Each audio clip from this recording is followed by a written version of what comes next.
Hello guys, welcome to the next episode of my Evolution of Halo series. It's been so long since I've done one of these and I can't wait to dive back in, with this video being focused on the evolution of the Covenant Banshee. Just how much has this iconic vehicle changed from its first iteration in Halo Combat Evolved versus what we're actually going to see in the upcoming Halo Infinite. That's what this whole video is about. But just in case you guys are new to my channel, I make new Halo videos every single week, so be sure to subscribe so you don't miss any of my new Halo videos. But guys, let's dive into the evolution of the Banshee.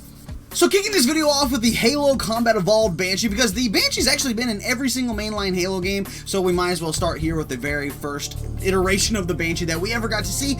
I love the design of the original Banshee, which means I also love the design of the Banshees from Halo 2 and Halo 3, but they all do have their differences. But starting with the Banshee here in Halo Combat Evolved, this thing maneuvers completely different than any other Banshee throughout any other Halo game. This is actually the only Banshee that does not have a boost ability, which makes its base movement speed much faster than the base movement speed of any other Banshee, and I love the design. I've always loved the purple look of the Covenant vehicles, but I've always thought the sleek design of the Banshee was just so cool. It's so alien. I love how the canopy closes on top of the pilot, and it's just sweet. I've always loved that. But apart from its actual maneuvering abilities, because it doesn't have evasive maneuvers that were introduced in Halo 2, the ability to roll and flip and all that stuff, but the way its weapons actually operate is completely different than any other Halo game as well. The Banshee from Halo Combat Evolved, its plasma cannons actually shoot at the exact same time, so the rate of fire is actually significantly slower than it is in Halo 2, 3, 4, and 5. So they basically fire at the exact same time, but as you hold down the trigger, the rate of fire is slowly increased, and it's actually quite inaccurate. This is the most inaccurate Banshee twin plasma cannons we see throughout the entire Halo franchise. But of course, it also has its Banshee bomb, which has its own dedicated button, which I choose to mention that because eventually the Banshee will not have a dedicated Banshee bomb button, and you'll have to actually toggle over to switch to using bombs from plasma cannons. And I feel like I'd be doing a disservice if I didn't mention one cool thing that I've always noticed about the Halo Combat Evolved Banshee, and that's the fact that if you're flying this Banshee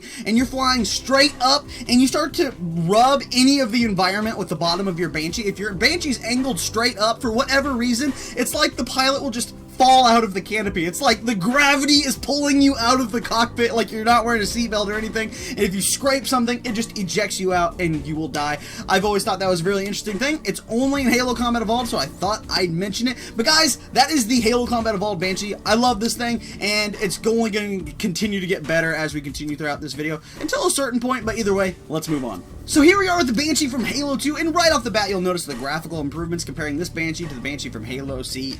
The first thing I always notice is the awesome reflections on the Banshee from Halo 2 when comparing it to the previous Banshee. I love the way this thing looks, and for the most part, it looks really similar in design to the Banshee we saw in Halo Combat Evolved, but other than graphical improvements, the Banshee from Halo 2 operates completely differently than the Halo CE Banshee, that being the addition of boost. When you hit that lift trigger, this Banshee just doubles in speed, which is awesome. We always love the boost ability in the Ghost and the Banshee, and to see it finally added to the Banshee in Halo 2 is an awesome thing. They also gave the Banshee in Halo 2 evasive maneuvers, so you can finally do a barrel roll and do a backflip, all these awesome things that blew our minds in 2004. But also, the Banshee in Halo 2 can actually take physical damage before actually exploding, because in Halo Combat Evolved, the Banshee looked pristine until the moment it exploded. You'd see smoke as it took damage, but you would never see like physical damage. But with Halo 2, you can actually see this thing lose wings, and it takes some abuse before it finally explodes. And another small detail that I know about the Banshee from Halo 2 that maybe you never noticed is that Halo 2, it brought what I like to call the second explosion, and it's a really small detail. You maybe never noticed it before, but in Halo 2, when you destroy a Ghost or you destroy a Banshee, it'll explode once, showing you that it's destroyed, but if you watch for just a few seconds longer, it'll start to bounce around. You can hear it winding up, and it'll explode a second time. I've always thought that was a really cool like addition, and it was really alien and foreign. I've always loved it. I want to see it return in Halo Infinite because they've since gotten rid of that. I talked about that in a previous video, but I want to see that come back, but that began in Halo 2. And as far as the way its weapons operate, it's really similar to that of Halo Combat Evolved when it comes to its Banshee bomb. It's got its own dedicated button, but its twin plasma turrets operate completely differently than that of Halo CE's Banshee, whereas in Halo CE, the plasma turrets would shoot simultaneously and had a slower rate of fire and were pretty inaccurate. They are much more accurate in Halo 2, and they actually alternate, giving it a feeling of a faster rate of fire, just the way it shoots. It's also worth mentioning in a few missions in Halo 2, you'll come across Heretic Banshees, which look completely different. They look sick. I want these to be a Halo MCC customization option for multiplayer. I love this Banshee. It operates exactly the same as the traditional Banshee that we see in Halo 2, which goes the same for all of the Halo 2 Anniversary Banshees that we see. They look exactly the same, just with enhanced graphics that make them look so good. This seriously might be my favorite look for the Banshee we've ever seen throughout the Halo games. I love it. Let's move on to Halo 3.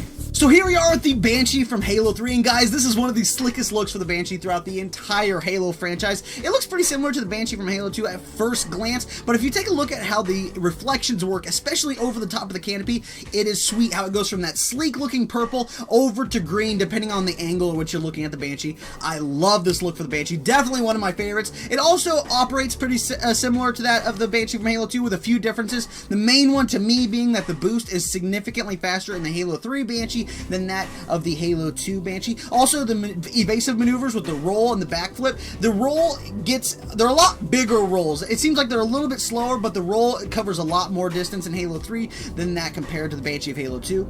But other than that, the Banshee from Halo 3 is really similar to the Banshee of Halo 2. I love that green reflective look that the canopy has, and the faster boost is nice as well. But guys, let's move on to Halo Reach. So here we are, guys, with the Banshee from Halo Reach, and guys, this is where the Banshee really got to shake up in its cosmetic look. For better or worse, here it is. In my personal opinion about the Banshee from Halo Reach is I actually really like it. I don't like it as much as the traditional Banshee, but the reason I liked it, especially in Halo Reach, is that Halo Reach is a prequel. I thought that this is maybe a precursor to the Banshee that we would eventually see later, and my problems with the Halo Reach style of Banshee only come when it was returning in Halo 4, which is set, obviously after Halo 3. I felt like when we went back to the normal timeline, the Banshees were to return to normal. So since it's not the precursor and it's what we still see in Halo today, I don't really know how I feel about it, but the way it exists in Halo Reach, I'm totally fine with because that game is a prequel.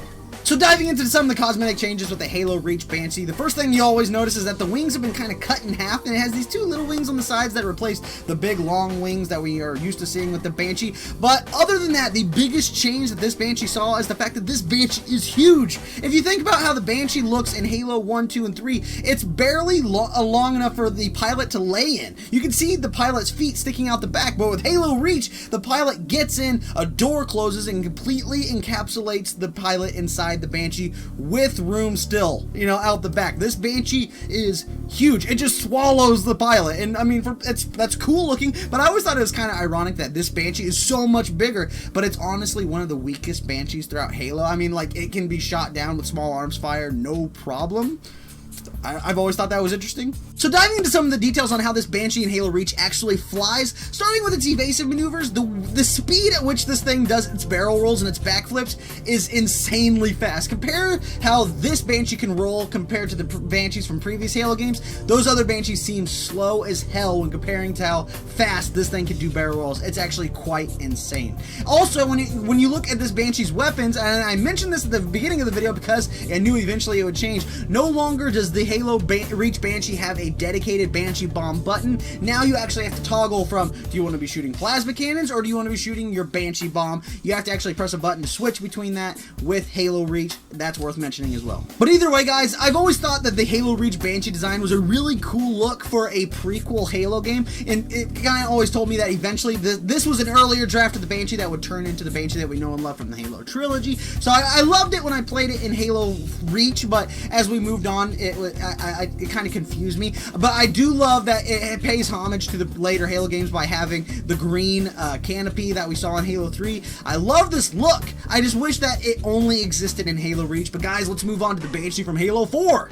So here we are, guys, with the Halo 4 Banshee, and as I mentioned throughout my Halo Reach Banshee overview, the Banshee from Halo 4 I feel like should have went back to the classic design from Halo 2, 1, 2, and 3, and that Banshee for Halo Reach was an older version that existed only in that prequel. But no, here it is in Halo 4, and I wish it was different than that, but either way, here we are, and right off the bat, the first thing I don't like about this Banshee, besides the fact that it's here, is that it got rid of the green canopy from the Banshees from Halo Reach and Halo 3. I don't know why they got rid of it, but that's the case. Also, when this Banshee is actually shooting its twin plasma turrets, the plasma bolts are actually really hard to see. They're really tiny. They're not very bright. I don't know why they did that, but that's just the way they are in Halo 4. The way that it does its evasive maneuvers are also really small rolls. Like when you do a barrel roll, it doesn't cover very much ground, which kind of makes it like, you know, the point of a barrel roll is to kind of get out of the way of incoming objects, and then when you barely move with Halo 4, it's kind of a less useful barrel roll. But given everything negative I've said about this Banshee so far,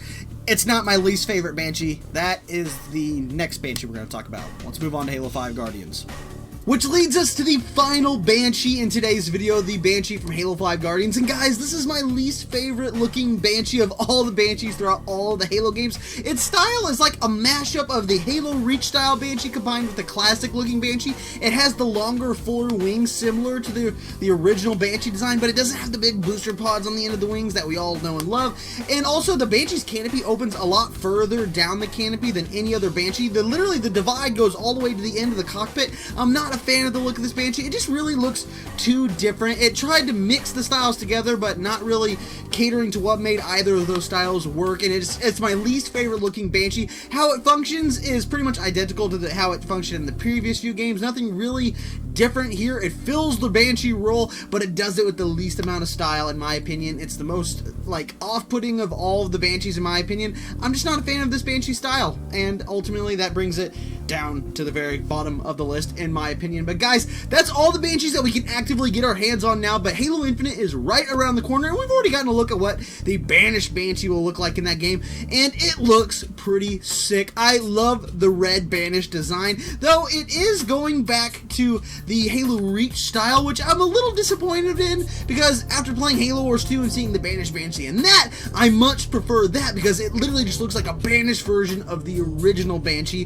which I think is way cooler. Hopefully that's in the game in some fashion, be it multiplayer customization at least, but I love the Halo Wars 2 Banshee. I wish that was the Banshee we were getting in Halo Infinite, but ultimately I like this Banshee that we are getting in Halo Infinite a lot more than the Banshee that we had in Halo 5, so at least it's a step in the right direction. But guys, that's all I have for this video. Which Banshee is your favorite? Let me know down in the comments, and let me know if you like this video by dropping a like on it. It helps the video reach more Halo fans, and that's always a great thing, and it means a whole lot to me. But as I said, guys, that's all I have for this video. I hope you enjoyed it, and I'll catch you guys on the next one. See ya.